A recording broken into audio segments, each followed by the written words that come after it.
If I told you that there was an Eastern Conference team that not only lost multiple pieces in free agency this year, but also lost their star player in last year's playoff to an Achilles tear, what would you think?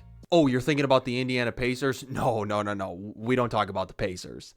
No, there actually, surprisingly, is another team that fits that description, and that is the Boston Celtics. And they very much could have had a season similar to this year's Indiana Pacers, but no. Instead, they are the second seed in the Eastern Conference right now. The Boston Celtics were supposed to fall apart. They were supposed to fade to the back, but instead, they stayed just as dominant as they have been for the last multiple years. And now, the one piece that they have been missing for the last 10 months is finally back. Jayson Tatum, who is set to make his return on Friday night against the Dallas Mavericks. And I'm telling you right now, if Jayson Tatum even comes back 75%, even 50% of the player that he was before his Achilles tear, the Eastern Conference is going to be in some trouble. But very quickly, before we get into this video, if you guys enjoy this type of content, all things NBA, please make sure to hit that like button on this video. And also, if you guys want to stick around, join my channel, I would love to have you. Make sure to hit that subscribe button. I'm on the road to 1,000 subscribers. I'm trying to get monetized here on YouTube. And so right now, every single subscription means so much to me. But with all that out of the way, let's talk hoops. The Boston Celtics expectations coming into the year were pretty damn low. You know, with their best player, Jayson Tatum, tearing his Achilles, they lost Tingus Pingus in free agency, they lost Drew Holiday in free agency, and they lost Al Horford in free agency. All three were key starters and a part of that championship team that they had. And so a lot of people thought that the Boston Celtics were going to kind of take a step back, they were going to reassess, they're going to wait for Jayson Tatum to come back, and then probably after this year, they're going to be back on top in the East. Kind of very similar to who I said before, the Indiana Pacers, and what they have done. But as of right now, the Boston Celtics are the second seed in the East, 5.5 games back from the first seeded Detroit Pistons. And if there was anybody that said that they expected the Boston Celtics to be this good at the beginning of the season, don't trust them. They are a liar. So how did the Boston Celtics stay so good this season? Well, you know, first you got to talk about Jaylen Brown. And as much as I don't really fancy the guy, you know, I think he's kind of corny. I see some of his clips on Twitter and I kind of cringe a little bit. He's kind of goofy. He's a cornball in my opinion. He is a certified baller. One of, if not the best two-way player that we have in the game right now. And the fact that he's kind of stepped up in Jayson Tatum's absence, and the fact that he's pretty much been looked at as Jayson Tatum's sidekick for every season before this one, you know, that does kind of command a little bit more respect from me. Cade Cunningham still clears though. Derrick White has always been a pretty underrated two-way guard in this league, and so he's really been able to step up in the absence of all the guys that the Boston Celtics have lost in this offseason, and he's playing great. Peyton Pritchard, fellow white boy, mad respect to you. That guy is a certified baller. And then an underrated pickup for the Boston Celtics at the deadline was Nikola Vucevic. Going into this season, you know, the center position was the really big weakness that the Boston Celtics had. Luka Garza, as much of a college legend that he was, he really hasn't been the best NBA player. And then Neemias Queta has really stepped up this season, but you know, he still isn't on par with a lot of starting centers in the NBA today. And so Nikola Vucevic was a solid pickup. Although he is kind of a soft big man, he does bolster that center position a little bit more. But I genuinely think the key to the Boston Celtics' success in Jayson Tatum's absence has been their outstanding drafting over these last couple years. And let's start with their rookie, Hugo Gonzalez. Now, Gonzalez is the type of player that you put on the opponent's best scorer every single night. And the fact that he plays as good a defense against some of these elite guys while he's a rookie is genuinely impressive.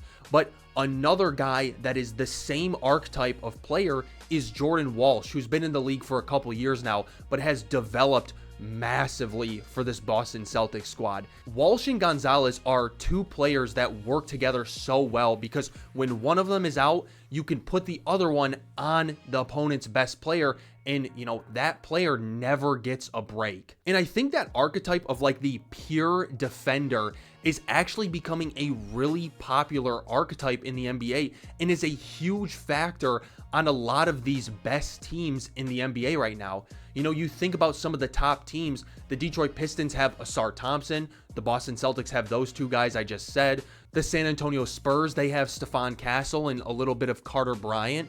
And then the OKC Thunder have the Dortcher Chamber and Alex Caruso. And so when you have a player like that you can just stick on the opponent's best scorer and they're going to give them fits night in and night out, it alleviates so much defensive pressure from the rest of the team. And I think that's the reason why we are seeing the uprising of these pure defender players, And then another quick shout out is another young guy that the Boston Celtics drafted last year, and that was Baylor Shireman. It's just very obvious that the Boston Celtics have been really good at drafting, unseen talent late in the first round because they have been good year after year recently. And so they're always just getting like the 29th pick overall or the 28th pick overall, picks that you wouldn't expect to get quality role players year after year after year. And they're getting them year after year after year. So their drafting has been impeccable from where they've had to draft from for the last 3 to 4 years. And the Boston Celtics are about to get a whole lot better because everybody's favorite Giannis-obsessed rumor spreader, Shams Charania, just tweeted that Jayson Tatum will be making his debut on Friday against the Dallas Mavericks. So what does this mean for this Boston Celtics squad? Well, the team that Jayson Tatum is coming back to is actually a lot different than the team that he was playing on before he got injured, in the sense that this is Jaylen Brown's team now, and Jayson Tatum understands that. And some people could be like, ooh, that might mess up the fit, that might mess up the chemistry. It's always been Jayson Tatum's team. But this is honestly a good thing in the fact that Jayson Tatum is ready to take a back seat to Jaylen Brown, because Jaylen Brown can keep doing what he's been doing all season on the same volume with the same efficiency as he has been without Jayson Tatum.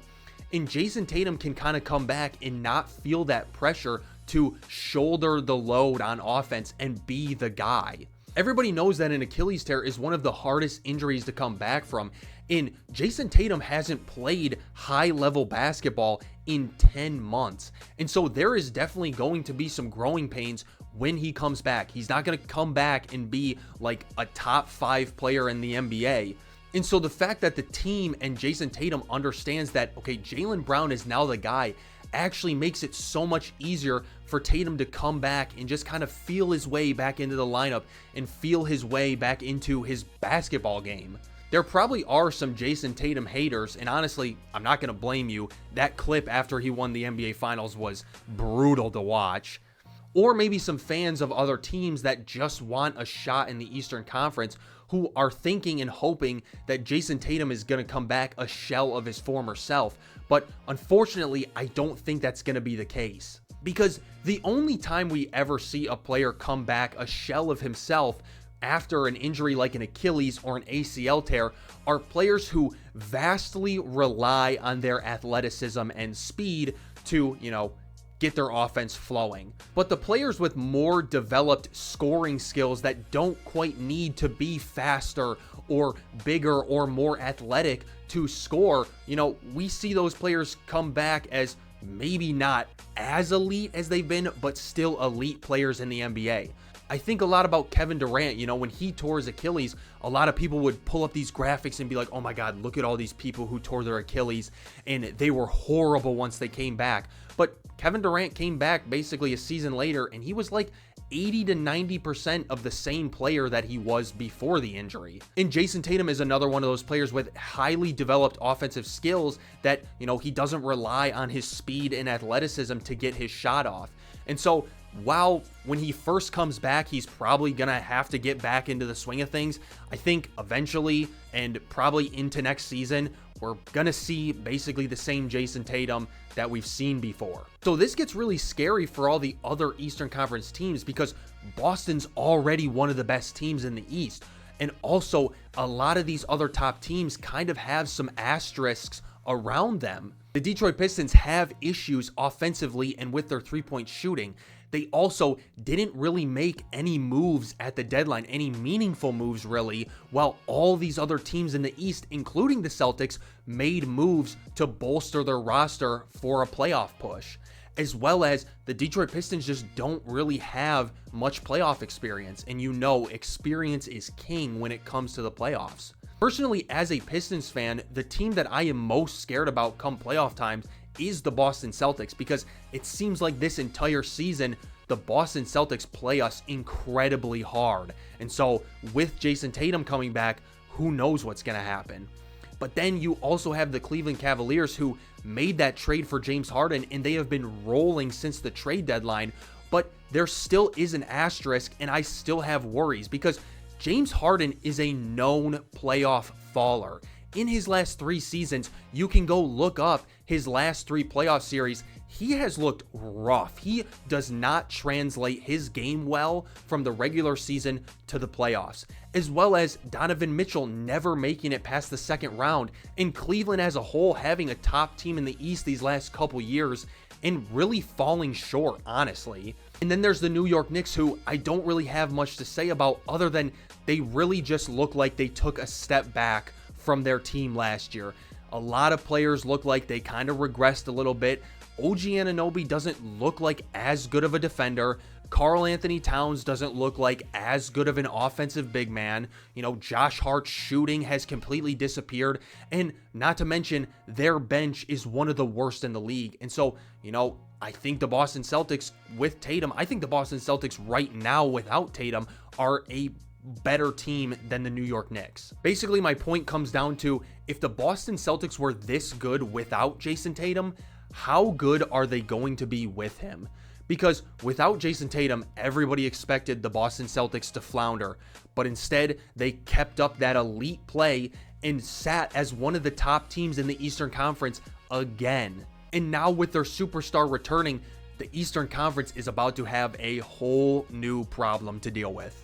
But let me know what you guys think. Do you guys think Jayson Tatum elevates this Boston Celtics squad to the favorites to come out of the East? Or do you think, you know, he's going to be a step slow and there are other teams that are going to make it out of the East this year in the playoffs? Also, if you made it to the end of this video, first of all, thank you guys so much for watching to the end. But also, you guys watched the whole thing. You obviously enjoyed the video, so you might as well hit that like button. And again, if you guys want to stick around, join my community, make sure to hit that subscribe button. I would love to have you.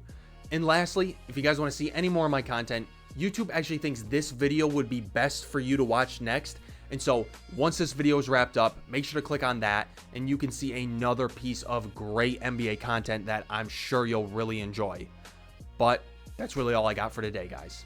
So as always, peace and love.